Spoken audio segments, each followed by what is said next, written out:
حضرت عثمان رضی اللہ عنہ کے نام پر بینک اکاؤنٹ کا انکشاف۔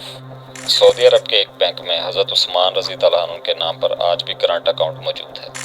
یہ جان کر آپ کو حیرت ہوگی کہ مدینہ منورہ کی میونسپلٹی میں آج بھی حضرت عثمان رضی اللہ عنہ کے نام پر باقاعدہ جائیداد رجسٹرڈ ہے، اور آج بھی حضرت عثمان رضی اللہ عنہ کے نام پر بجلی اور پانی کا بل ادا کیا جاتا ہے۔ Danish textbook. نبوت کے 13ویں سال جب مسلمان ہجرت کر کے مدینہ منورہ پہنچے تو وہاں پینے کے پانی کی بہت قلت تھی۔ مدینہ منورہ میں ایک یہودی کا کنواں تھا جو مسلمانوں کو مہنگے داموں پانی فروخت کرتا تھا۔ اس کنویں کا نام بئر روما تھا، یعنی کہ روما کا کنواں۔ وہاں ان حالات سے تنگ آ کر مسلمانوں نے رسول صلی اللہ علیہ وآلہ وسلم سے شکایت کی اور اپنی پریشانی سے آگاہ کیا۔ اللہ کے نبی رسول صلی اللہ علیہ وآلہ وسلم نے فرمایا، کون ہے جو اس کنویں کو خریدے اور مسلمانوں کے لیے وقف کر دے، اور جو بھی ایسا کرے گا اللہ تعالیٰ اسے جنت میں ایک چشمہ عطا فرمائے گا۔ حضرت عثمان رضی اللہ عنہ اس یہودی کے پاس گئے اور اس کنویں کو خریدنے کی خواہش کا اظہار کیا۔ یہ کنواں اس یہودی کے لیے کافی منافع بخش آمدنی کا ذریعہ تھا، تو اس نے یہ کنواں بیچنے سے صاف انکار کر دیا۔ تو حضرت عثمان رضی اللہ عنہ نے یہ تدبیر کی کہ پورا کنواں نہ صحیح، آدھا کنواں ہی مجھے فروخت کر دو، اور ساتھ ہی حضرت عثمان رضی اللہ عنہ نے یہ بھی فرمایا کہ آدھا کنواں فروخت کرنے پر ایک دن کنویں کا پانی تمہارا ہوگا اور دوسرے دن کنویں کا پانی میرا ہوگا۔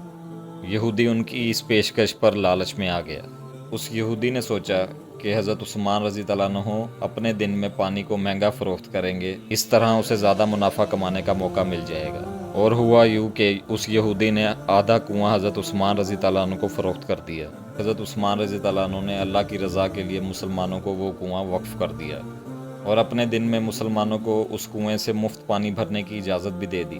تو تمام لوگ حضرت عثمان رضی اللہ عنہ کے دن مفت پانی بھرتے اور اگلے دن کے لیے بھی ذخیرہ کر لیتے، اور یہودی کے دن کوئی بھی شخص پانی خریدنے نہ جاتا۔ یہودی نے دیکھا کہ اس کی تجارت ماند پڑ گئی ہے، اور اس یہودی کو دن بدن نقصان ہوتا چلا گیا۔ تو ایک دن یہودی نے حضرت عثمان رضی اللہ عنہ کو کہا کہ آپ میرا باقی آدھا کنواں بھی خرید لیں، اور حضرت عثمان رضی اللہ عنہ نے وہ پیشکش قبول کر لی اور باقی آدھا کنواں بھی خرید لیا، اور یہ پورا کنواں حضرت عثمان رضی اللہ عنہ نے 35,000 درہم میں خریدا اور مسلمانوں کو وقف کر دیا۔ اور روایتوں میں کہا جاتا ہے کہ اس دوران حضرت عثمان سے ایک مالدار شخص نے دگنی قیمت پر یہ کنواں خریدنے کی پیشکش کی تھی۔ اس وقت حضرت عثمان رضی اللہ عنہ نے فرمایا تھا کہ مجھے اس سے بھی زیادہ کی پیشکش ہے۔ تو دوبارہ اس شخص نے کہا کہ میں 3 گنا دوں گا۔ تو حضرت عثمان رضی اللہ عنہ نے فرمایا کہ مجھے اس سے بھی زیادہ کی پیشکش ہے۔ پھر اس شخص نے کہا کہ میں اس کا 4 گنا دیتا ہوں۔ تو حضرت عثمان رضی اللہ عنہ نے فرمایا کہ مجھے اس سے بھی زیادہ کی پیشکش ہے، اور اسی طرح وہ شخص رقم بڑھاتا گیا، اور حضرت عثمان رضی اللہ عنہ یہی جواب دیتے گئے، یہاں تک اس آدمی نے کہا کہ آخر کون ہے وہ جو آپ کو 10 گنا دینے کے لیے تیار ہے؟ تو حضرت عثمان نے فرمایا کہ میرا رب مجھے ایک نیکی پر 10 گنا اجر دینے کی پیشکش کرتا ہے۔ وقت گزرتا گیا اور یہ کنواں مسلمانوں کو سیراب کرتا رہا، اور یہاں تک کہ حضرت عثمان رضی اللہ عنہ کے دور خلافت میں اس کنویں کے ارد گرد باغ بن گیا، اور اسی دور خلافت میں اس باغ کی دیکھ بھال ہوئی، اور گزرتے وقت کے ساتھ اس باغ میں کھجوروں کے درختوں کی تعداد 1550 ہو گئی۔ حکومت وقت نے اس باغ کے ارد گرد 4 دیواری بنائی، اور یہ جگہ میونسپلٹی میں حضرت عثمان رضی اللہ عنہ کے نام پر رجسٹرڈ کر دی گئی۔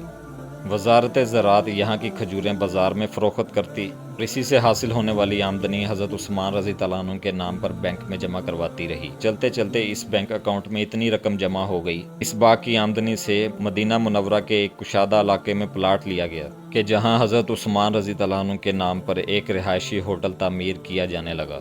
اس رہائشی ہوٹل سے سالانہ 50 ملین ریال آمدنی متوقع ہے، جس کا آدھا حصہ غریبوں اور مسکینوں کی کفالت اور باقی آدھا حصہ حضرت عثمان رضی اللہ عنہ کے بینک اکاؤنٹ میں جمع ہوگا۔ ذوالنورین سیدنا عثمان رضی اللہ عنہ کے عمل اور خلوص نیت کو اللہ تعالیٰ نے اپنی بارگاہ میں ایسے قبول کیا، اور اللہ تعالیٰ نے اس میں اتنی برکت عطا فرمائی کہ قیامت تک کے لیے اسے صدقہ جاریہ بنا دیا۔ اور آخر میں یہی کہوں گا کہ یہی وہ لوگ ہیں کہ اللہ تعالیٰ نے جن کی جانیں اور مال اپنی جنتوں کے عوض خرید لیے ہیں۔ یہی وہ لوگ ہیں جنہوں نے اللہ تعالیٰ کے ساتھ تجارت کی۔